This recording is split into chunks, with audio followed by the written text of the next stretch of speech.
এত বড় যে একটি অভ্যুত্থান হলো, এত মানুষ রক্ত দিল, জীবন দিল, এখানে যে আকাঙ্ক্ষা, সেই আকাঙ্ক্ষা হচ্ছে পাহাড় সম। মানুষ বছরের পর বছর ধরে ফ্যাসিস্ট খুনি হাসিনা, তার রেজিম, তার দোসর, তার বিভিন্ন দল, এগুলোর মাধ্যমে নানাভাবে অত্যাচারিত হয়েছে, নিপীড়িত হয়েছে, জেল খেটেছে, হয়রানি হয়েছে, মিথ্যা মামলা খেয়েছে, গুম হয়েছে, খুন হয়েছে।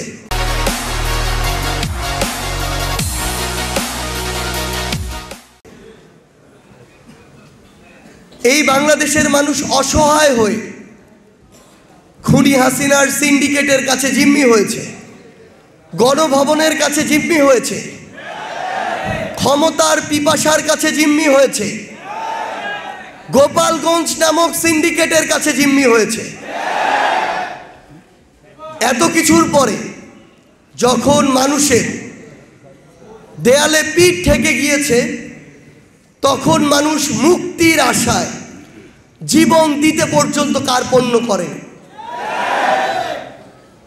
আমরা দেখেছি কিভাবে আমাদের স্কুল, কলেজ, বিশ্ববিদ্যালয়, বিভিন্ন শ্রেণী পেশা, মাদ্রাসা থেকে শুরু করে প্রত্যেকটি শ্রেণীর মতের মানুষ যারা এই ফ্যাসিস্ট বিরোধী আন্দোলনে অংশগ্রহণ করেছে, তারা কিভাবে বুক চিতিয়ে লড়েছে।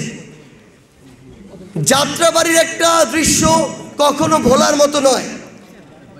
কয়েকজন ভাইয়ের সাথে কথা হচ্ছিল,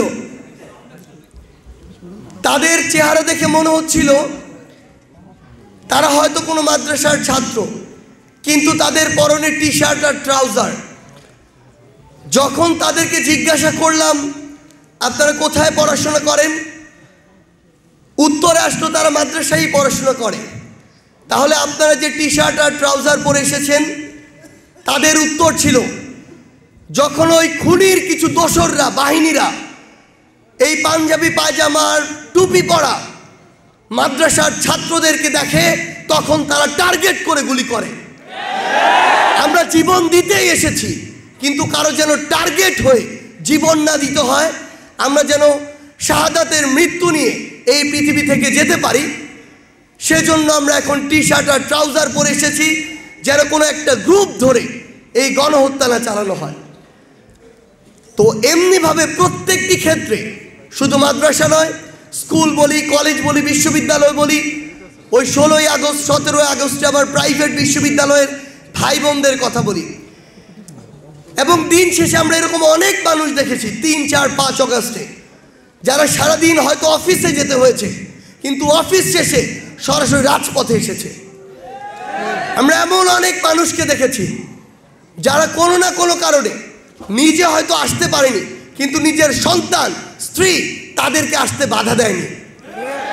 ওই মিরপুর ডিওএইচএস থেকে শুরু করে যেখানে আর্মির অবসরপ্রাপ্ত অফিসাররা থাকে, বর্তমান অফিসাররা থাকে, তাদের অনেক সন্তান, সহধর্মিণী আমাদের সাথে ওই ক্যান্টনমেন্ট সংলগ্ন ওই ডিওএইচএস এলাকাগুলোতে এই অভ্যুত্থানে শরিক হয়েছিল।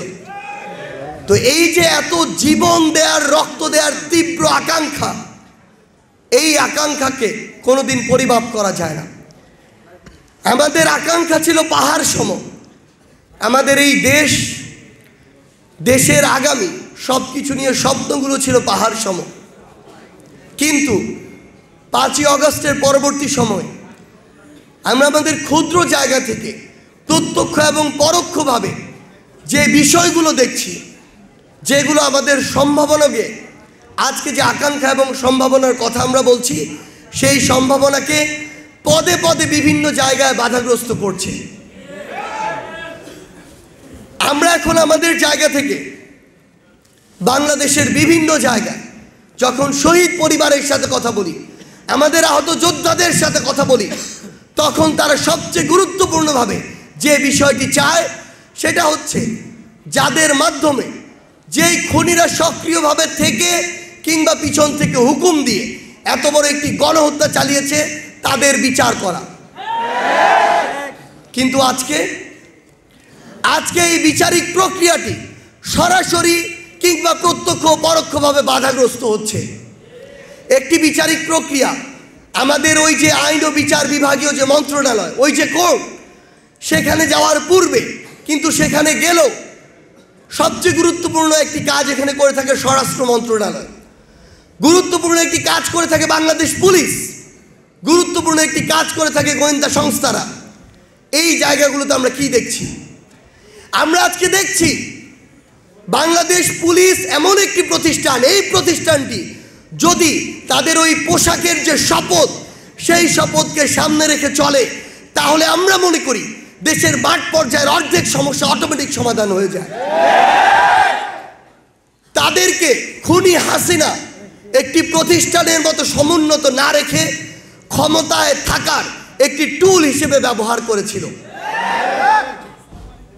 এই যে অভ্যস্ততা, এই যে তাদের জিনে এই দাসত্ব মিশে যাওয়া, অভ্যুত্থানে এত বড় একটি অপকর্মের সাথে জড়িত হওয়ার পরও, অভ্যুত্থানে তাদেরকে এত খারাপভাবে ব্যবহার করার পরও আজকে সবাই নয় কিন্তু অনেক পুলিশ সদস্য দেখছি যাদের এখনো ওই শিক্ষাটি হয়নি, যারা এখনো বিন্দুমাত্র নিজের আত্মসম্মান নিয়ে চিন্তা করছে না, যারা এখনো এই অভ্যুত্থান পরবর্তী সময়ে নিজেদেরকে বিভিন্ন মতের কাছে, দলের কাছে, গোষ্ঠীর কাছে সঁপে দিচ্ছে। তারা আজকের কথা চিন্তা করছে না, তারা চিন্তা করছে আগামীতে কে তাদেরকে ফেভার করে একটি ভালো চেয়ারে বসাতে পারবে। ঠিক একই জিনিস আমরা বাংলাদেশের রাজনৈতিক দলগুলোর মধ্যেও দেখতে পাচ্ছি। আগে একটা একটা করা হতো, এখন একাধিক নাম আসছে।